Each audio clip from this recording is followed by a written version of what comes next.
How to withdraw on Bitstamp. Hi guys, welcome back. In this video I'll be showing you how you can withdraw on Bitstamp. So in order to withdraw on Bitstamp, first thing you have to make sure that your account is verified.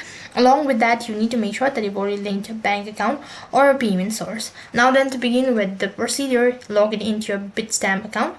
So for that, open up a browser and type in www.bitstamp.com, and that's going to take you to the home page.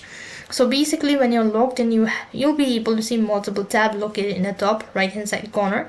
So from there, you need to go ahead and tap on the withdraw button. As you click on the withdraw button, you have to go ahead and select bank transfer from the left hand side bar, and you'll be able to see the interface as this.